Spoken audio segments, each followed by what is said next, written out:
स्वागत है आपका मुंबई मीडिया में। और विधानसभा चुनाव बहुत नज़दीक हैं और आज प्रियंका गांधी वाड्रा ने लखनऊ में प्रेस कॉन्फ्रेंस करी, जहां पे उन्होंने बताया कि लड़कियां जो हैं वो कितनी महत्वपूर्ण हैं और अपना जो एक चुनाव का मुद्दा होता है वो कांग्रेस ने महिलाओं को बनाया है। बोला है कि 60% तक महिलाओं का वो साथ देंगी, चाहे वो कोई भी जगह हो। तो पहली चीज़ हम गिनाते हैं कि जो प्रियंका गांधी उन्होंने क्या क्या चीज़ें बोली हैं, अगर उनकी सरकार बनती है तो वो क्या क्या चीज़ें करेंगी जिससे देश का हित होगा। पहले बात करते हैं हम ठेकेदारी की। जो राशन वितरण के लोग होते हैं, जो ठेकेदार होते हैं, उसमें 40% तक महिलाओं, क्योंकि अब तक आपने देखा होगा ज़्यादातर पुलिस ही जो पुरुष हैं वही कोटेदार बनते हैं, लेकिन अब बोला है कि अगर सरकार बनती है तो 40% तक महिलाएं कोटेदार बनेंगे। साथ में उन्होंने बोला कि अगर कोई कन्या पैदा होती है तो उसकी एफडी कराई जाएगी, फिक्स डिपॉजिट कराया जाएगा, जिससे उसके भविष्य में कोई भी दिक्कत ना आए। ये पूरी जगह ये जितनी भी ग्रामीण जगह हैं वहाँ पे ये सारी चीज़ें मान्य होगी अगर उनकी सरकार आती है। दूसरा उन्होंने बोला है कि जो बुज़ुर्ग लोग हैं उन्हें पेंशन दी जाएगी हर महीने। और साथ में बोला है कि जितनी भी पार्टियां हैं, जितने भी जो चुनाव की सीटें होंगी उसमें 40% तक सीटें जो हैं वो महिलाओं को मिलेंगी। स्कूटी महिलाओं को दी जाएगी, मोबाइल फ़ोन दिए जाएंगे, टैबलेट दिए जाएंगे। इस तरीके की बातें जो हैं वो आज प्रियंका गांधी ने बोला है। तो एक तरीके से हर जगह, चाहे वो सरकारी नौकरी हो, चाहे वो चुनाव हो, चाहे राजनीति हो, हर चीज़ में कहीं ना कहीं महिलाओं को प्रियंका गांधी ने आगे लाने की बात करी है, महिलाओं को हिस्सेदारी देने की बात करी है। और जितना भी उनका बैनर पोस्टर था कहीं पूरी तरीके से गुलाबी हो गया है। और इस बार जो प्रियंका गांधी चुनाव लड़ने की बात है, क्योंकि आप समझिएगा इस चीज़ को कि हमारे देश में अभी तक लड़कियों की संख्या कम थी, लेकिन अब लड़कियों की संख्या कहीं ना कहीं बढ़ने लगी है। जिसको सोचा है कि अगर लड़कियों की संख्या ज़्यादा है पुरुषों से अगर हमारे देश में, तो ये फ़ायदा उनको मिल सकता है। अगर लड़कियां, जो औरतें हैं, जो महिलाएं हमारे देश की अगर प्रियंका गांधी के पक्ष में आ जाती हैं, कांग्रेस के पक्ष में आ जाती हैं, तो कहीं ना कहीं कांग्रेस की भी जीत हो सकती है। भले ही इस चुनाव में नहीं, अगले चुनाव में, लेकिन अगर महिलाओं को अपने पक्ष में कर लिया तो कहीं ना कहीं आधी जीत तो वो अपने पास हासिल कर ही लेंगे। तो इन सारी चीज़ों को देखते हुए, दूरदृष्टि को देखते हुए प्रियंका गांधी ने अपने सारे फैसलों में, अपने सारे स्कीम में, सारी योजनाओं में महिलाओं को 40% का रोल अदा करने के लिए बोला है और हर जगह महिलाओं को हकदारी देने के लिए। अब देखना ये है कि जो ये चुनाव, विधानसभा के चुनाव उत्तर प्रदेश में होने जा रहे हैं, इसमें ये रणनीति जो प्रियंका गांधी ने निकाली है, ये रणनीति कितना काम सरदार होती है। जनता जो है, महिलाएं जो हैं, कितना साथ देती हैं प्रियंका गांधी की, क्योंकि प्रियंका गांधी इस समय राम मंदिर या किसी मंदिर, धर्म, जात पात इस पर नहीं कर रही हैं। अब प्रियंका गांधी महिला और पुरुष के बीच में आ गई हैं। अब वो एक अलग तरीके से चुनाव लड़ने जा रही हैं। अब ये देखना है कि जनता जो है, महिलाएं जो हैं, कितना प्रियंका गांधी के चीज़ में साथ देती हैं और कितनी सीटें जो प्रियंका गांधी हैं उत्तर प्रदेश में ला सकती हैं। आप सब लोगों को सादर प्रणाम।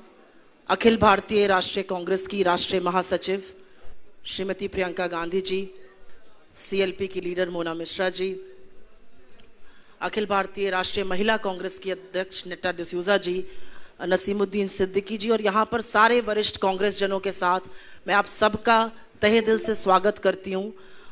मेरा अपना मानना है कि जो पहल प्रियंका जी ने 40% टिकटों में देकर महिलाओं को करी थी, वो एक बहुत बड़ी पहल है और आज उसी का आप अगला प्रारूप देखेंगे।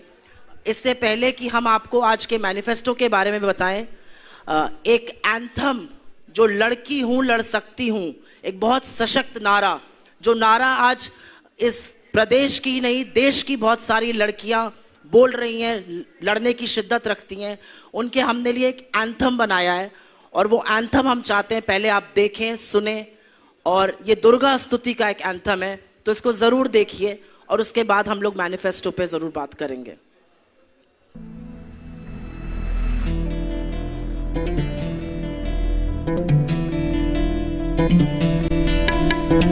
ऐगिरि नंदिनि नंदित मेदिनि विश्व विनोदिनि नंदनुते गिरिवर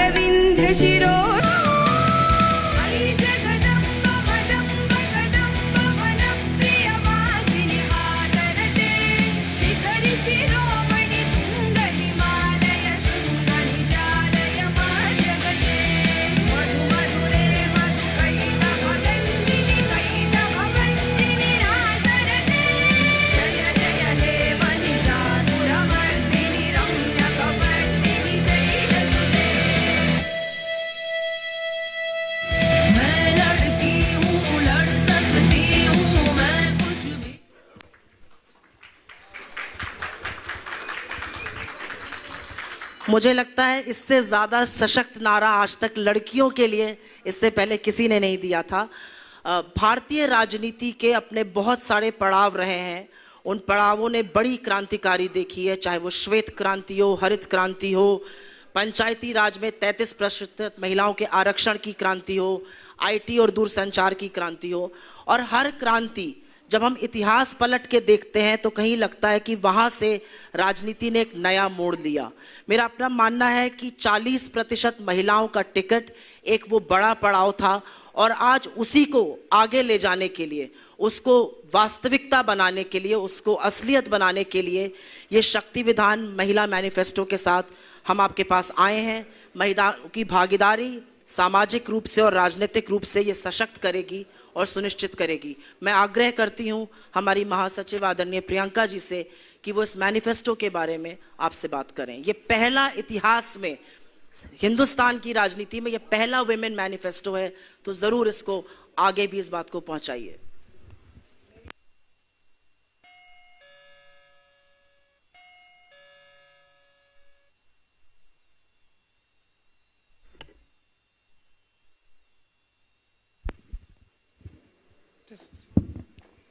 मेरी आशा है कि ये पहला नहीं होगा और इससे दूसरे राजनीतिक दलों पर भी दबाव होगा कि महिलाओं को और राजनीति में महिला की भागीदारी को एकदम सीरियसली लिया जाए।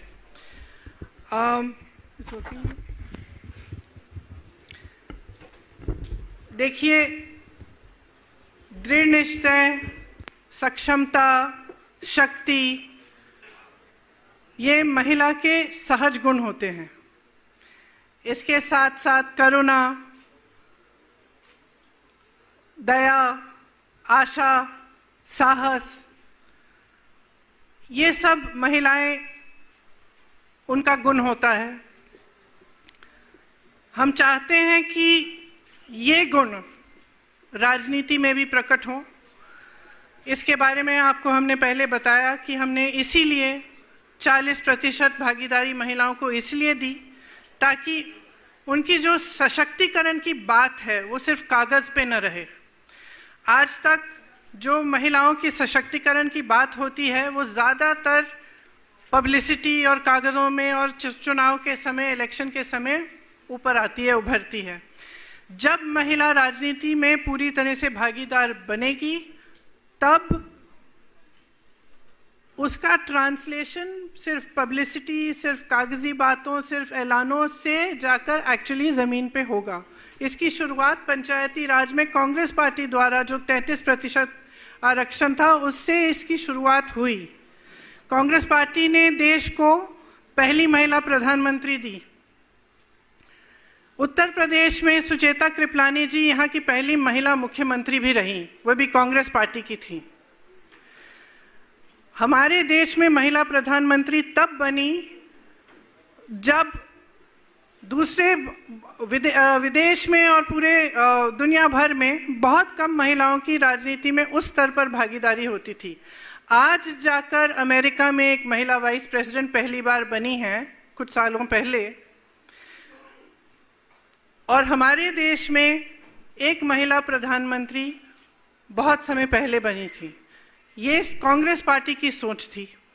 इसी सोच को आगे लेते हुए, आगे बढ़ाते हुए हमने ये एक महिला घोषणा पत्र बनाया है जिसमें हम ये कहना चाहते हैं कि हम महिलाओं को सचमुच सशक्त बनाना चाहते हैं।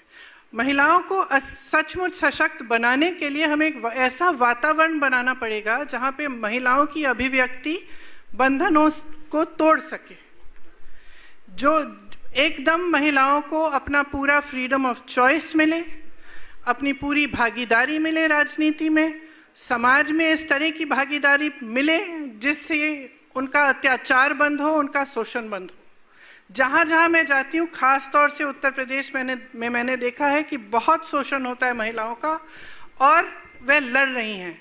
ये बात नहीं है, ये महिलाओं की लड़ने की बात ये पहली बार हम नहीं कर रहे हैं, ये आपसे ही उभरी है। और यहाँ पे जो हमने 2 सालों से जो काम मैंने यहाँ किया, और मैंने देखा कि जहाँ जहाँ मैं गई वहाँ पे महिलाएं अपने हकों के लिए लड़ रही हैं। खास तौर से जो नौजवान महिला है वो सहना नहीं चाहती है। वो सहने में कोई उसके का ग्लोरिफिकेशन नहीं होना चाहिए। वह अपने हक के लिए आज लड़ने को तैयार है और लड़ेगी। उस भावना से हमने ये घोषणा पत्र बनाया है ताकि लड़ने में हम मदद करें, समर्थन दें और महिलाओं को हम पूरी तरह से सशक्त बनाएं। इसको हमने 6 हिस्सों में बांटा है: स्वाभिमान, स्वावलंबन, शिक्षा, सम्मान, सुरक्षा और सेहत। देखिए, स्वाभिमान की सबसे बड़ी बात यह है कि राजनीति में जो 40% हम हिस्सेदारी से हम शुरू कर रहे हैं टिकटों में, हम चाहते हैं कि इसको हम आगे बढ़ा के एक दिन ये 50% बने। ये जो हिस्सेदारी है, इससे जो इम्बैलेंस है राजनीति में महिलाओं का, उसको हम ठीक करने की कोशिश करना चाहते हैं। संसद और विधानसभाओं में महिलाओं का प्रतिनिधित्व आज 14% से कम है। जब 40% महिलाएं टिकट लेंगी और चुनाव लड़ेंगी, आशा है कि ये बढ़ेगा, विधानसभा में बढ़ेगा और उसके बाद जब लोकसभा का चुनाव आएगा तो आशा है कि और भी बढ़ेगा। स्वावलंबन में हमने महिलाओं के लिए बहुत सारी घोषणाएं की हैं। आपको शायद मालूम होगा कि उत्तर प्रदेश में कामकाजी महिलाओं की भागीदारी अब 9.4% है, 9.4%। हमने इसमें घोषणा पत्र में ये घोषणा की है कि नए सरकारी पदों में आरक्षण प्रावधानों के अनुसार 40% महिलाओं को नियुक्ति होगी। इसका मतलब है कि जो हमने घोषणा की कि हम 20 लाख रोजगार दिलवाएंगे, उसमें से 8 लाख रोजगार महिलाओं के लिए होंगे। 50% तक महिलाओं को नौकरी देने वाले व्यवसायों को कर में छूट और सहायता मिलेगी। महिलाओं द्वारा संचालित छोटे व्यवसायों को सस्ता ऋणों और टैक्स रिफंड हेतु फंड मिलेंगे। कामकाजी महिलाओं के लिए 25 शहरों में सुरक्षित और नवीनतम सुविधाओं वाले छात्रावास बनाए जाएंगे उनके लिए। ग्रामीण और कुटीर क्षेत्र में महिलाओं का सशक्तिकरण होना चाहिए। उसके लिए आंगनबाड़ी कार्यकर्ताओं और आशा बहुओं के लिए 10,000 रुपये का न्यूनतम मानदेय मिलेगा। सहायता समूह को 4% इंटरेस्ट रेट पर ऋण, मनरेगा में महिलाओं को प्राथमिकता, 40% कार्यों में आरक्षण मिलेगा। राज्य में राशन की 50% दुकानों का प्रबंध और संचालन महिलाओं द्वारा किया जाएगा। शिक्षा के लिए जो शैक्षिक सशक्तिकरण है, उसके लिए हम कुछ कदम उठाना चाहते हैं। जैसे मैंने पहले भी कहा अपने भाषणों में, 10+2 में प्रत्येक लड़कियों के लिए स्मार्टफोन दिया जाएगा। आप जानते हैं, कल ही मैं एक छात्रा से बात कर रही थी, वो मुझे बता रही थी कि कोरोना के दौरान सबसे बड़ी संकट उनको जो आई कि जो ऑनलाइन शिक्षा थी वो कर नहीं पाई क्योंकि उनके पास स्मार्टफोन नहीं थे। तो आज स्मार्टफोन शिक्षा का माध्यम बन गया है और सुरक्षा का माध्यम भी है। हाँ, आपको नहीं।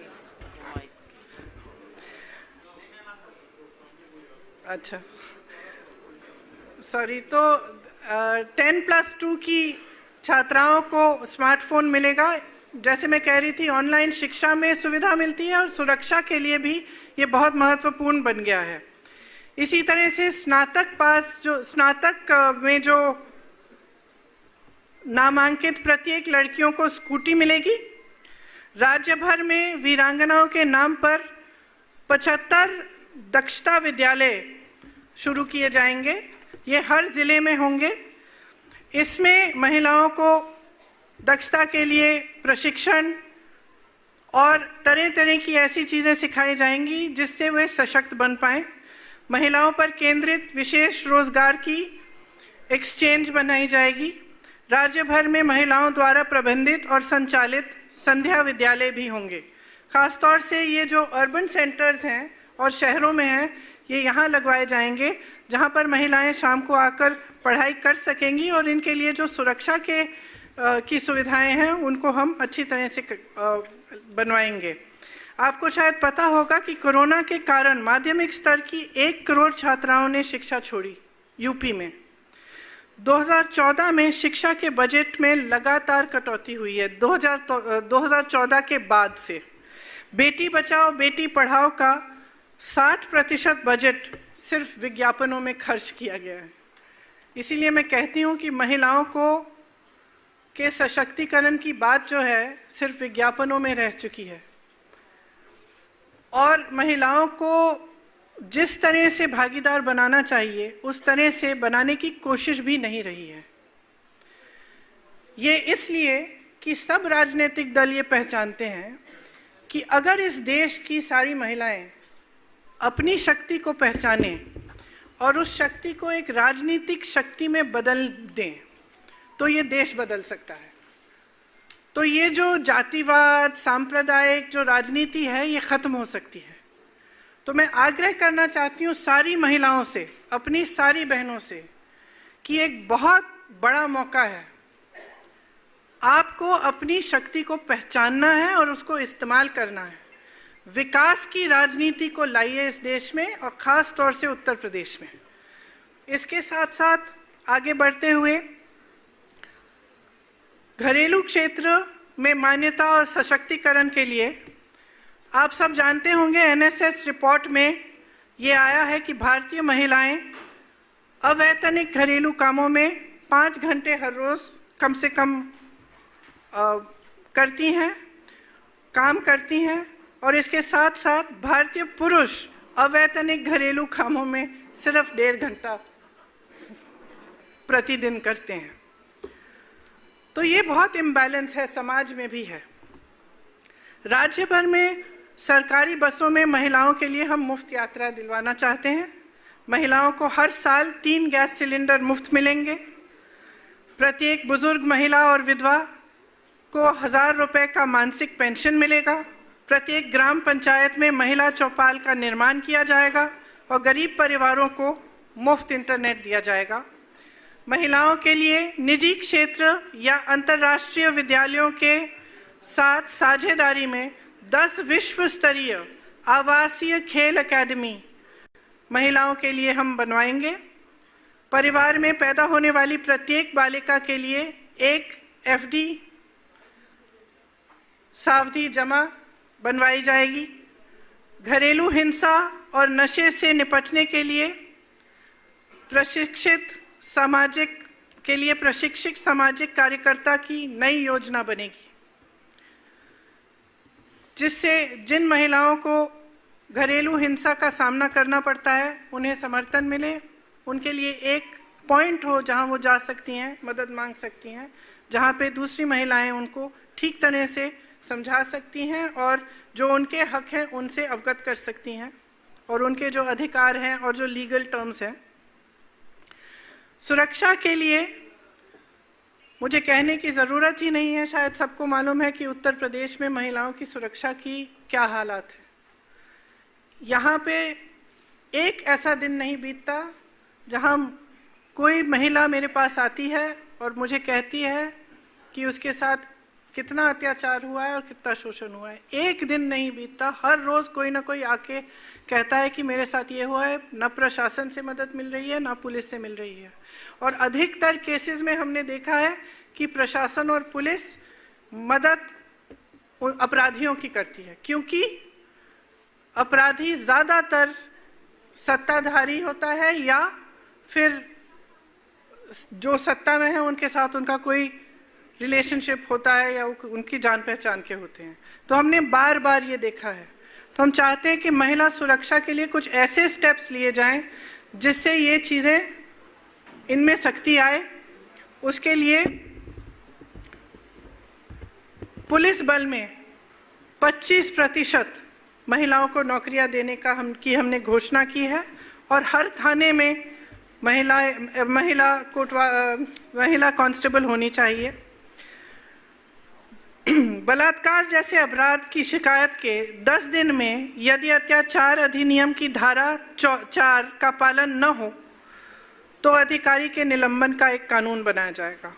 क्योंकि हमने ज़्यादातर केस ऐसे देखे हैं जहाँ पे एफआईआर दर्ज नहीं किया जा रहा है क्योंकि साठगांठ होती है, या फिर जैसे मैंने कहा जिसने अत्याचार किया है उसका सत्ता के साथ कोई एक्सेस होता है तो पुलिस एफआईआर दर्ज नहीं करती।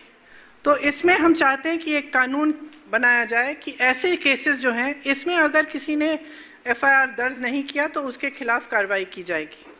घरेलू हिंसा और नशे के लिए मैंने पहले ही कहा, सुरक्षा के लिए और विशेष अधिकार प्राप्त आयोग का गठन जिसमें 6 महिलाएं होंगी, 2 न्यायाधीश, 2 सामाजिक कार्यकर्ता और 2 सरकारी अधिकारी। ये पीड़िता और परिवार के आरोपी या प्रशासन द्वारा शोषण और डराने धमकाने जैसे मामलों में कार्रवाई करेंगी। हर जिले में महिला पीड़ितों के लिए मुफ्त कानूनी सहायता हेतु 3 सदस्यीय विशेष कानूनी प्रकोष्ठ का गठन किया जाएगा। तो हर जिला में एक ऐसा प्रकोष्ठ होगा, हर जिले में, जहां आपको कानूनी सहायता मुफ्त मिल सके और आपको कानूनी सलाह मिल सके अगर आप पर इस तरह के अत्याचार किए गए हैं। सेहत के लिए जैसे हमने पहले भी ऐलान किया है, कोई भी बीमारी हो तो 10 लाख रुपए तक सरकारी इलाज मुफ्त किया जाएगा।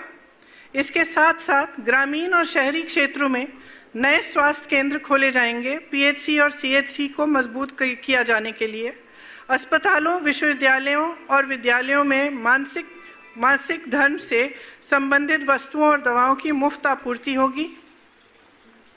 महिलाओं को स्वास्थ्य संबंधी चिकित्सा के लिए प्रत्येक पीएचसी में एक अलग महिलाओं द्वारा संचालित स्वास्थ्य शक्ति केंद्र दिया जाएगा, बनाया जाएगा खास महिलाओं के लिए, जहां पे सिर्फ महिला उसको संचालित करेंगी और वहाँ महिला डॉक्टर भी उपयुक्त होंगी, उपलब्ध होंगी।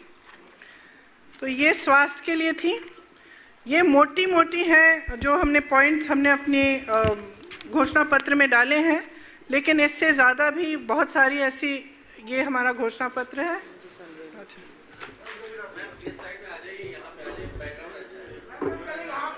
यहाँ की वहाँ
मैं आग्रह करूंगी कि हमारे बीच में अखिल भारतीय महिला कांग्रेस की राष्ट्रीय अध्यक्ष नेटा डिसूजा जी हैं, वो ज़रूर इस बात को बोलें, क्योंकि उत्तर प्रदेश में हमने ये बड़ी पहल करी है पर बाकी देश में भी इसके बारे में काफ़ी सुगबुगाहट है।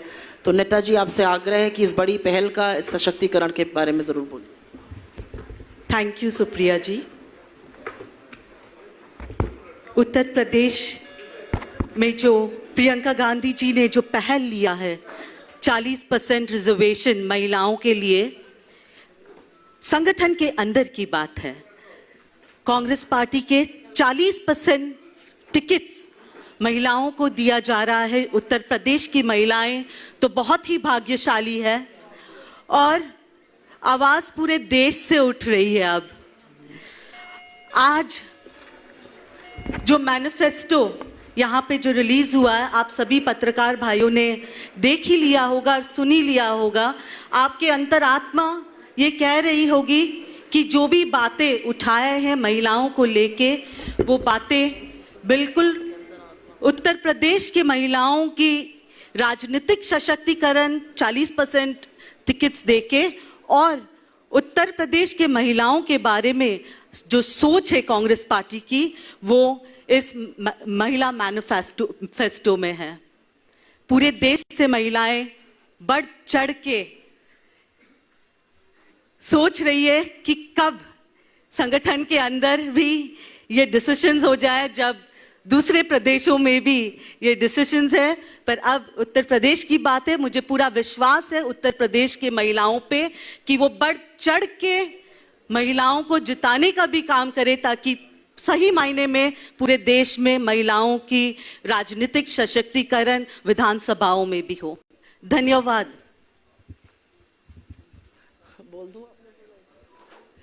अभी अभी प्रियंका गांधी जी का ये सुझाव है कि अगली बार से जो पहली रो है वो महिलाओं के लिए हम आरक्षित करेंगे, तो ये आप पर भी लागू होने वाला है।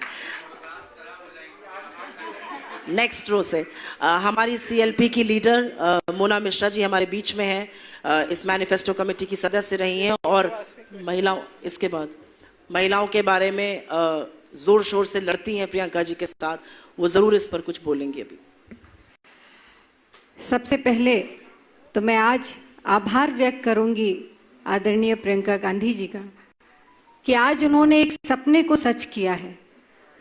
उत्तर प्रदेश की महिलाओं ने जो संघर्ष देखा है और जिस संघर्ष में लगातार प्रियंका जी के नेतृत्व में हम लोगों ने लड़ाई लड़ी है, चाहे वो 9 की घटना रही हो, चाहे वो शाहजहांपुर की घटना रही हो, हाथरस की घटना रही हो, या लगातार हर वर्ग की महिलाओं के साथ कंधे से कंधा मिलाकर हम लोगों ने संघर्ष किया है। साथियों, ये जो मैनिफेस्टो आज, जैसा कि प्रियंका जी ने कहा कि ये पहला महिला मैनिफेस्टो है इस देश के राजनीतिक इतिहास में, मैं सिर्फ इसमें इतना जोड़ना चाहती हूं कि ये केवल मैनिफेस्टो नहीं है। इस मैनिफेस्टो का एक भाग जो हमारा जो प्रतिज्ञा थी प्रियंका जी की, वो हमने चुनाव के पहले पूरी की है। 40% महिलाओं को टिकट देना, ये पहली प्रतिज्ञा थी प्रियंका जी की और इसी की कड़ी में ये पूरी प्रतिज्ञाएं और मैनिफेस्टो बना है। तो इसकी शुरुआत हमने पहले कर दी है। एक प्रतिज्ञा प्रियंका जी ने चुनाव के पहले पूरी की, इसके लिए मैं उनका बहुत बहुत आभार व्यक्त करती हूं। कांग्रेस पार्टी ही एक ऐसी पार्टी है इस देश में जिसने हमेशा महिला सशक्तिकरण की बात करी है और उसको पूरा किया है। मैं याद दिलाना चाहती हूं कि देश को महिला राष्ट्रपति प्रतिभा पाटिल के रूप में कांग्रेस पार्टी ने दिया। देश को पहला महिला प्रधानमंत्री इंदिरा गांधी के रूप में दिया। इस प्रदेश में पहली महिला मुख्यमंत्री सुचेता कृपलानी के रूप में दिया। और आज आपके बीच में मैं भी बैठी हूं, ये भी कांग्रेस पार्टी और प्रियंका जी की महिला सशक्तिकरण की सोच है। मैं आप सबसे इतना ही निवेदन करना चाहती हूं कि एक बहुत बड़ी सोच है, एक विचारधारा है जो आपके बीच में आज प्रियंका जी ने रखी है। और मुझे पूरा विश्वास है कि आज हमारे मीडिया के साथियों के बीच ये प्रतिज्ञाएं, ये मैनिफेस्टो रखा है प्रियंका जी ने। आपके माध्यम से ये पूरे उत्तर प्रदेश में नहीं, ये पूरे देश में लड़की हूं, लड़ सकती हूं की प्रतिज्ञा जरूर जाएगी। बहुत बहुत धन्यवाद। हम आप लोगों से सवाल लेंगे। मैं आशा करती हूँ सबके पास आएंगे हम, पर क्योंकि महिलाओं का मैनिफेस्टो है तो ये शायद ये सही होगा कि हम एक महिला से ही शुरुआत करें। एएनआई से कामना जी, आप अपना सवाल पूछिए। थोड़ा सा ये बोल दूं कि आज के सवाल सिर्फ महिला मैनिफेस्टो पर ही होंगे। महिलाओं से रिलेटेड है। पहला सवाल मैं ये करना चाहती हूँ कि आपने जब से ये जारी बात बोली कि हम 40% महिलाओं को देंगे, तब से आज तक आप क्या देख रहे हैं, क्या रिस्पॉन्स है, आप खुद क्या महसूस कर रहे हैं? आप इतने समय में उत्तर प्रदेश में काफ़ी जगहों पे जा रहे हैं। दूसरा चीज़ ये है, इसी से रिलेटेड सवाल है कि महिलाओं के लिए विपक्ष का ये कहना है, खासकर भाजपा ये आरोप लगा रहे हैं कि आप 60 साल से उत्तर प्रदेश में थे, आपने तब महिलाओं के लिए क्या किया, यहाँ तक कि इज्जत घर तक नहीं दिए। तो मैं एक सवाल है, मैं 2 रिस्पॉन्स और ये दोनों चीज़ को जानना चाहूँगी। भाजपा के नेताओं को ये याद रखना चाहिए कि पिछले 7 सालों से वह सरकार में है। तो ये जो 60 साल 70 साल वाली रट है ना, ये एक हद तक चलती है, उसके बाद नहीं चलती है। उन्होंने क्या किया है उस पर बात करें, और हर चीज़ के लिए एक समय होता है। ये एक नई पहल है, इसके लिए समय आ गया है। जैसे मैंने कहा, जहाँ आपने पूछा कि मुझे क्या दिखता है, जहाँ जहाँ मैं जाती हूँ मुझे यही दिखता है कि 2 चीज़ें, एक महिला शोषित है, दूसरा वो पीड़िता नहीं बनना चाहती, वो लड़ना चाहती है, अपने हक के लिए लड़ना चाहती है, अपने पैरों पे खड़ा होना चाहती है, चाहे कोई भी हो। मैं दूर दराज गांव में जाती हूँ, वहाँ पे भी सबसे पहले आवाज़ उठाने वाली महिला होती है, मुझे पकड़ के पूछने वाली कि मेरा हक दो, कि मुझे कॉम्पेंसेशन नहीं मिला, मुझे ये नहीं मिला। सबसे पहले महिला आवाज़ उठा रही है, क्योंकि अब समय आ गया है कि महिला अपने हक के लिए लड़ना चाहती है। तो उसी का एक प्रतिबिंब है ये कि हम ये कदम उठा रहे हैं।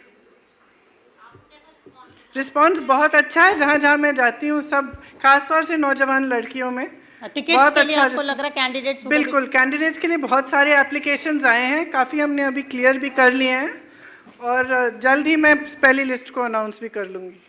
न्यूज़ इंडिया से 1 मिनट, मैं आऊँगी आपके पास, 2 मिनट दीजिए। न्यूज़ इंडिया से नगमा जी।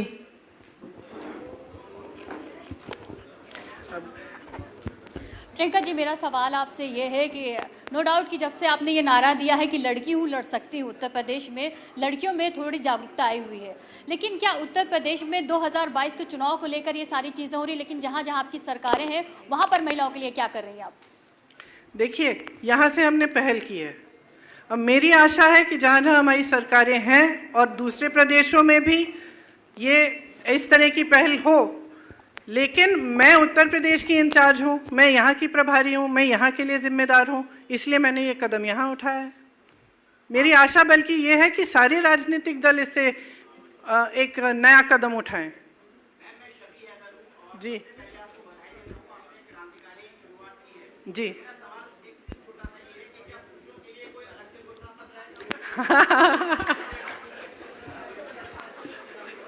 एक और घोषणा पत्र है जो सबके लिए है, बनाओ अलग से। क्यों, आप सशक्त नहीं है क्या? काफी, हाँ, 14% महिलाएं हैं, मैंने कहा विधानसभा में, आप सशक्त नहीं हैं। नहीं नहीं, कोई नहीं, करिए। नहीं, देखिए हमारा जो मैं समझा देती हूँ, हमारा जो मेन घोषणा पत्र है वो भी तैयार हुआ है। बाय द वे, ये घोषणा पत्र और वो वाला, इसमें बहुत काम किया गया है। ये सिर्फ एक कमरे में बैठ के तैयार नहीं किया गया है।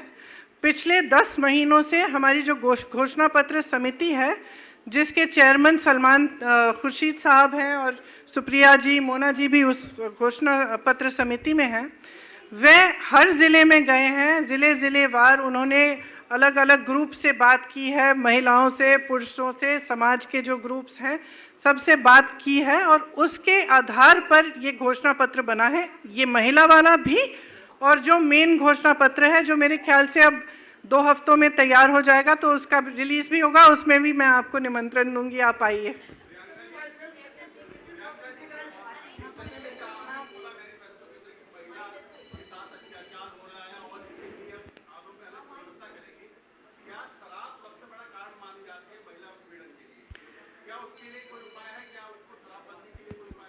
देखिए, शराब एक कारण है, लेकिन मुख्य कारण ये है, 2 हैं मेरे ख्याल से।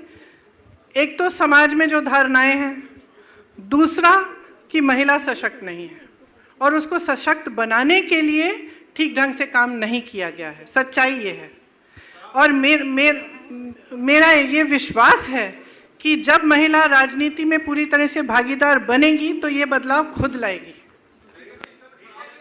यहाँ पर सवाल, 1 मिनट, आगे सवाल है। जनमोर्चा से मैं सुमन गुप्ता हूँ।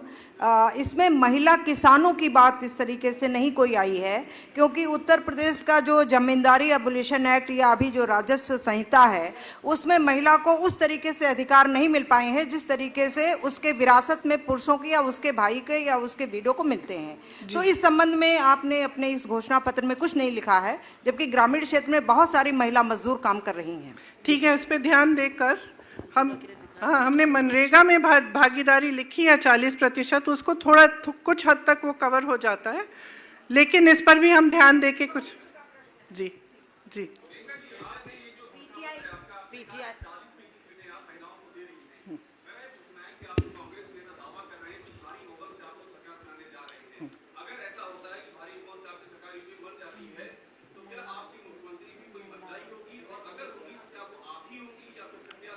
अब ये देखिए, आप इतनी भविष्य की बातें पूछ रहे हैं कि अगर ये होगा तो वो होगा या ये होगा, ये तो बाद में देखेंगे क्या होगा।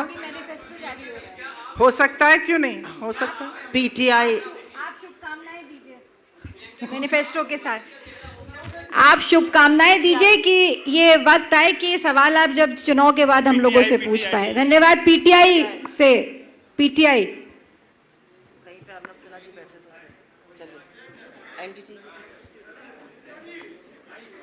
पूछिए। अरे सॉरी,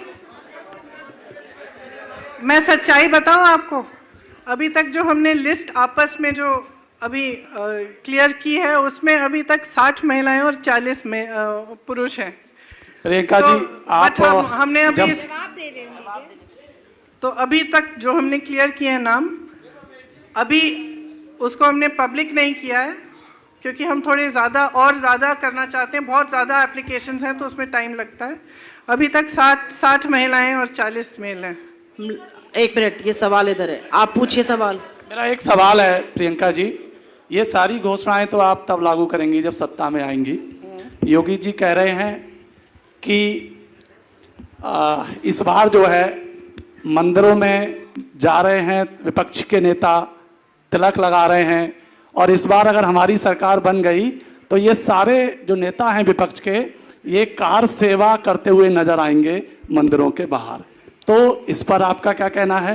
दूसरा मेरा इस पर ये कहना है कि बस इसे एक मिनट, इससे जुड़ा ही एक सवाल और है कि जिस तरह से भाजपा ये कह रही है कि कांग्रेस के रिजीम में मुस्लिम तुष्टीकरण बहुत ज्यादा हुआ, इस पर आप क्या मानती हैं? अजीत जी, आज एजेंडा जो है वो महिला मैनिफेस्टो है। मेरा आपसे अनुरोध है कि इसको इसी पर रखिए। मोना जी, मेरा आपसे विनम्र अनुरोध है कि आप बीच में दखल ना दें। मेरा सवाल प्रियंका जी से है।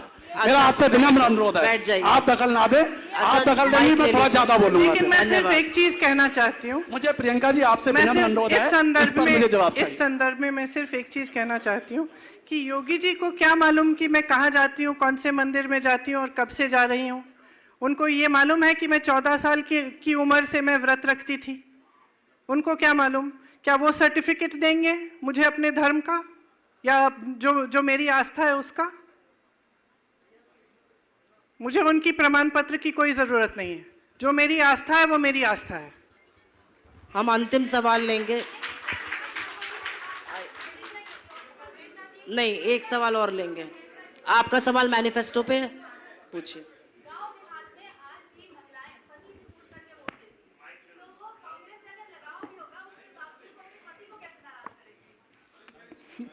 अब देखिए, निजी बातों में मैं टिप्पणी नहीं करना चाहती। मेरी अपनी नानी मुझे खुश करके कहती थी कि उनके जो मेरे नाना जी एक पार्टी के लिए वोट करते थे, वो हमेशा मुझे चुपचाप से कहती थी मैं इनको नहीं बताती, मैं अपना करती हूँ, जाके मैं खुद वोट करती हूँ जाकर। तो मेरे ख्याल से सारी नानियाँ, दादियाँ, सारी महिलाएं एक्चुअली जो अपने मन में है उसी के तहत वोट डालती हैं, और मेरी आशा भी यही है। हम अंतिम सवाल लेंगे, अगर मैनिफेस्टो पर है तब। माइक यहाँ पर दीजिए, अंशु जी यहाँ माइक दीजिए। मैं समर्थ हूँ आज तक से। मेरा सवाल ये है कि उत्तर प्रदेश राजनीति की जब बात होती है तो कास्ट पॉलिटिक्स आती है। सारे राजनीतिक दल, कोई जाट पॉलिटिक्स कर रहा है, ब्राह्मण, ठाकुर, मुस्लिम।